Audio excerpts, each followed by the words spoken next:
Okay, so I'm going to try to attempt to explain the nature of God and Satan, right? Now, it's not exactly what religion says. It kind of is, but it kind of isn't, right? So, let's get into it. Okay, what do you see here? Someone would say, oh, it's just a white screen, or I don't see anything. And that's right. But in this so-called nothingness is the potential for everything, right? I mean, I can draw anything. I could put any color on this. I could do anything with this blank canvas, right? But I couldn't truly know my artistic abilities until I actually put something on the canvas, right? So from God's perspective, this is pure bliss. This whiteness is pure bliss because nothing bad exists here, right? There's just pure bliss. Like, that's all that truly exists, and that is God. Pure joy, pure bliss, just ecstatic joy, right? Nothing else negative exists. This whiteness is pure bliss, but it's neutral in a sense, right? Because there's no duality. There's no black, right? Black doesn't exist. There's just a vast whiteness, right?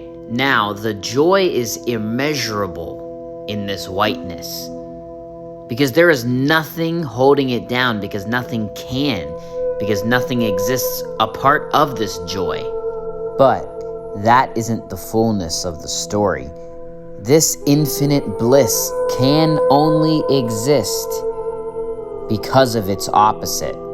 And I want to clarify something where religion seems to have it that, God has this perfect counterpart, this horned goblin man. And these aren't people. It's not a bearded man, and it's not a demon. But I want to emphasize that this negative that we're about to be talking about, the introduction to black, it's not like there's an equal black to the infinite vastness of the white, right? For every pixel on your screen of this whiteness, let's say that's a universe in size. And even with this screen, it would really be infinite whiteness, but I had to condense it to explain this to this white screen, right? There is really only one black particle, one black pixel that's going to be on this screen. That is the only blackness, right? And there it is. That is Satan. That is what people would call the devil, right? But remember, for this whiteness to exist, to sustain itself, it has to have a polarity, right? Both this white and this tiny speck, right? That's all equally God. But this black speck is playing a very important role, right?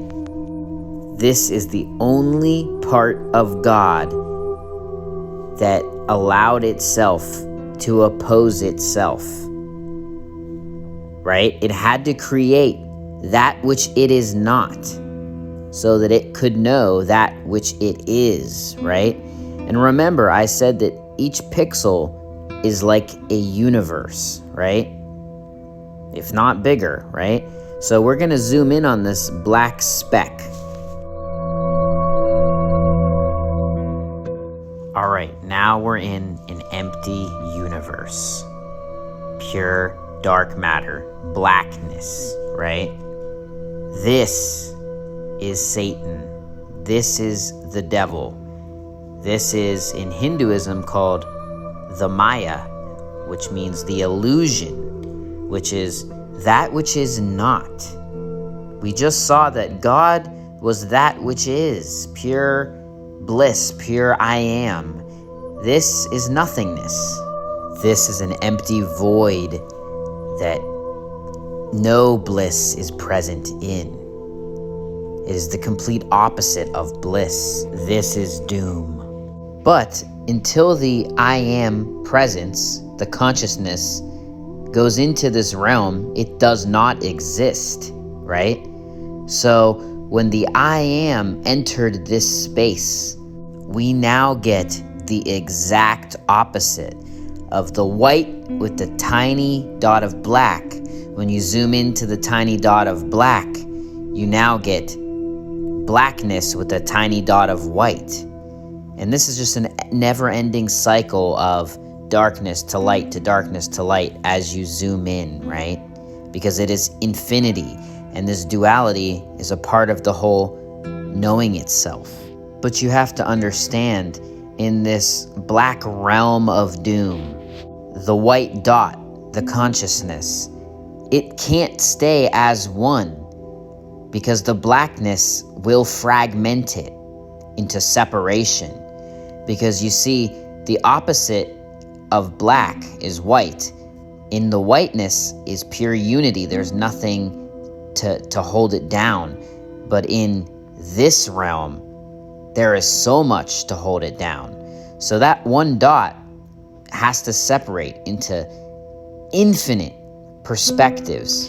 This unity consciousness fragments itself.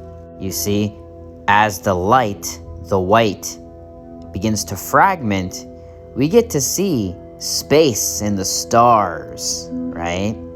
See, because God is light, and that which it is not is the darkness. But for this dualistic realm to exist, both the nothingness, the black, and the I Am are both there, right? You see, this fragmentation is what science calls the Big Bang, because science can only go from the beginning of the black and the fragmentation of the white, but it doesn't realize that the white is the true essence. The light is the true essence. This is why it can't see beyond the physical. This is why it doesn't agree with religion, because that goes beyond the black, which is the illusion, the material. Now, I want to clarify this. This isn't just stars that you're getting here. You're getting everything that exists in this fragmentation. So then you're going to start to get things that science said about evolution and, just how the world from the black and the Big Bang happened, right? And a lot of that is true. It's not all 100% true. But for the sake of this, that's just the birth of the universe from this Big Bang, or this fragmentation from unity to separation, right? Now, we got to ask, why did God do this? Remember, to know and experience itself from these infinite different viewpoints, but it needed the black to separate itself so that each aspect of itself would have its own unique viewpoint and life, right? Because of it. You could call these souls, right? You see, that's where you and I come in. Me and you are just but one of these little specks, right? We could say from this point of view that it's like the children of the light, right? But also, it is the light, because remember, that's all that there really is. So there's a saying in Hinduism that calls the white Brahman, right? The supreme reality, right? Okay? Now, what it calls the soul is Atman, right? But it also says Brahman and Atman are one. You see, it also is what Jesus or Yeshua means when he says, I and the Father are one. He's speaking as the perspective of the Son, which is one of these fragments, right? Because we're all children of God, as that's all there is, right? And he was speaking from this realization, right? So yes, Brahman and Atman are one, and the Son and the Father are one. Okay, back to the story, right? So now we got these individual souls, right? Consciousness that has broken away from its true self, right? With this blackness, or the Maya in Hinduism, the illusion of separation placed on each of the souls, right? So now each of these souls forget about the reality of the pure white, right? It's the only way that each individual aspect of itself could evolve back to that whiteness, because that's the goal. We're all trying to get back to the supreme reality, our true state. Each individual soul, you and I, are just one perspective, one aspect of that infinite white, that infinite light, right? That wanted to know itself. But now that it's been fragmented, each soul has to go from lifetime to lifetime to evolve and break away that which it is not. Consciousness evolves from simple things like atoms, then rocks, then plants and animals, and then humans, right? And then higher dimensional beings, and so on and so on and so on, right? Like aliens and different things, but we're not going to get into that right now. So what I'm getting at here is every lifetime is designed to teach that particular aspect what it is, right? And rarely will a soul just get it off the bat. It's going to have to go through many unique lifetimes to learn certain lessons. And this is what, Hinduism, they'll call karma, or in Christianity or Abrahamic faiths will be sin, right? And sin just means to miss the mark, transgressions from the truth, right? And it all comes from the blackness. It all comes from the doom reality, from Satan or the Maya. Or in Buddhism, it's also called Mara. Trying to give this from many different religious viewpoints so that anyone really listening can understand this. Each lifetime will have a variety of different lessons, and what they're designed to do is for you to drop off layers of this illusion, right? Of layers of karma, right? To, cleanse your sins in a way, right? But, with this universe of duality and darkness, it doesn't always go that way. Sometimes it's designed for a soul to actually pick up more negativity and actually go further from the truth and actually pick up karma, right? And actually go backwards in the journey.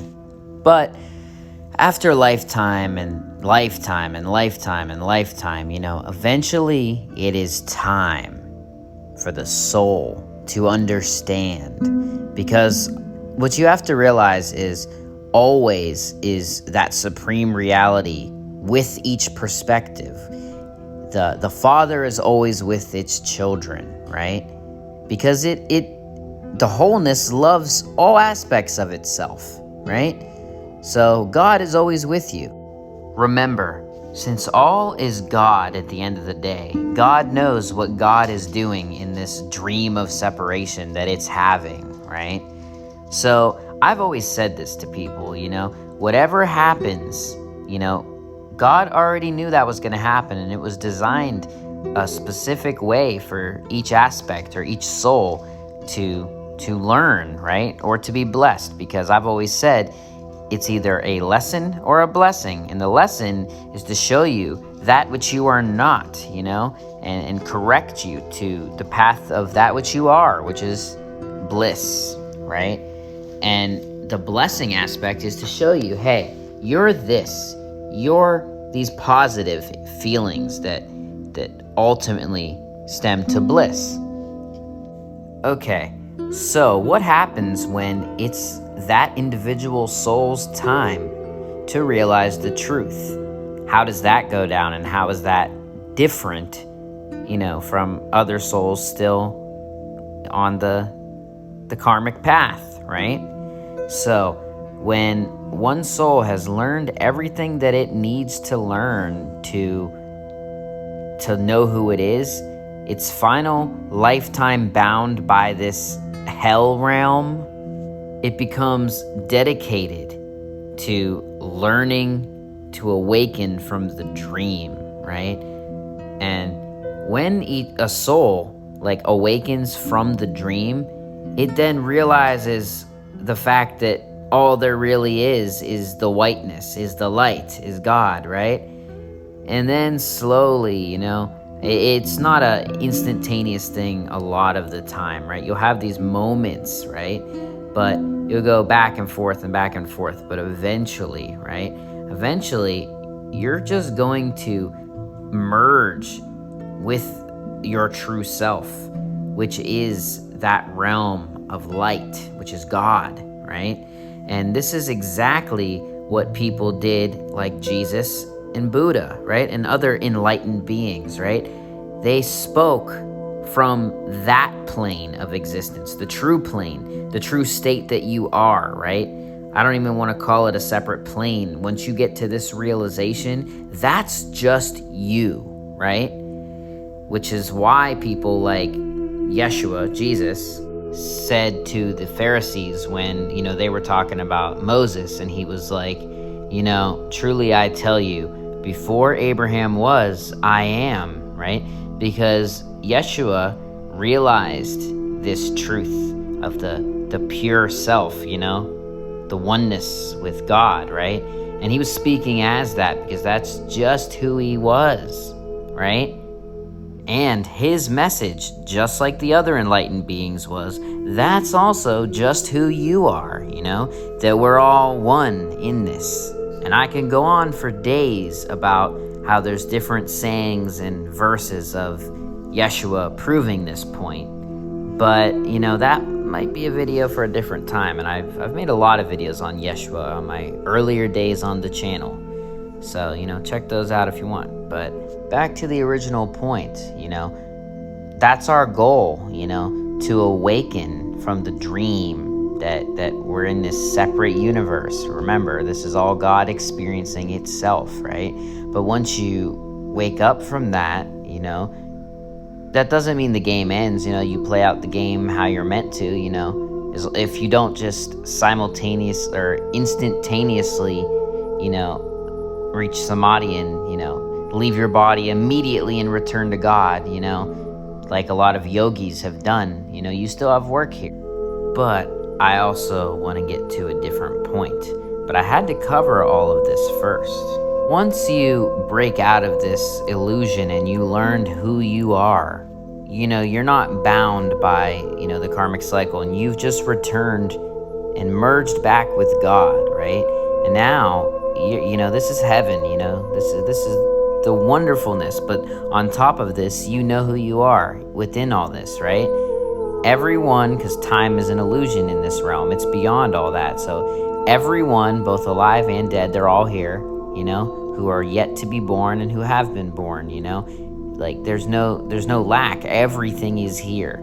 Everyone is one in this state, right? That's why it's so blissful, because everyone you've ever loved, everything you've ever liked, all those feelings, all those perfect feelings that came, it's all here, right? It's, when you attach to the transient forms of those things that bring you the joy, on the physical is what brings you suffering. But all of those joyful feelings are here, and all of those people are here, because at the end of the day, all of those people and all of those feelings and all of the goodness in that realm was borrowed from here. This is its true home. This is its true origin, and this is where all good began and all good is. This is good itself, who you truly are. Remember, God is good. You're one with God. But now that you've already done the lifetimes of tests to learn this truth, now, if you want, you can really go back to that little speck, absolutely unaffected by the darkness that realm brings. These are where you get the stories of yogis and enlightened beings that just decided to incarnate for a day, Like Babaji has done this, right? He was an enlightened being, He would take many bodies, He could come back as a bird. He can come back as anything. He knows it's just a game. It's like you're just putting in a game in your Xbox, and then, when you get bored, unplug, back to the perfect realm, It's just a big game of fun then, right? And what you can also do is go back and help people, right? You can return to these realms in a body with all your wisdom, you're not going to forget it now because you've already beaten the game. You got all the cheat codes. It's like when you play a game and then you start the game after you've already beaten it with all the stats from the previous game you beat. Some games let you do that. And there are a lot of beings that are doing that. A lot of angelic beings that are guiding, the expansion and the growing of consciousness, right? You see, like I was saying, kind of like starting a new game with the stats from your previously beaten game. That's really what it's like at a certain point, because that's how you get a lot of these enlightened beings doing like insane feats that just go against the laws of physics, right? Like Jesus walking on water, turning water to wine, all of these things, because, in the light, in the white, all things are possible. There's no such thing as limitation. And we can know this, but like when you truly get to that level, it's a different game. Like you got level 99 stats at level 1, You really got infinite stats. You could just materialize stuff. You're there, but you're not of the same substance. So you're not bound by its laws. But, that's going to take some time for, odds are, everyone listening. But, you never know. Maybe there's someone else listening. You never know. Now, I didn't really touch on, like, different dimensions. And like I said, aliens and different beings, right? There are many different dimensions that I didn't go to here. I really just touched on, in its most simplistic form, the game, the reason why the game exists, and the platform for the game to take place in, right? And that which is beyond the game, right? That's really what I wanted to get at here. And I also want to make note that this entire thing I mentioned can really be summed up by the yin-yang symbol. The little dot of white in the black and the little dot of black in the white, that really is a powerful symbol. It's true, very true, because then if we were to add time, which time is an illusion, it's like on the black's level, it's, the nothing learning how to be everything, it's all these aspects of itself learning to be the whole. It's like God manifesting itself from nothing, but from the other perspective, it's God, descending and breaking itself to know itself. And in the middle, there's you, my friend. So, hope you like that. I am going to probably make follow-ups to this if anybody's got any questions, so, yeah, hope you enjoyed.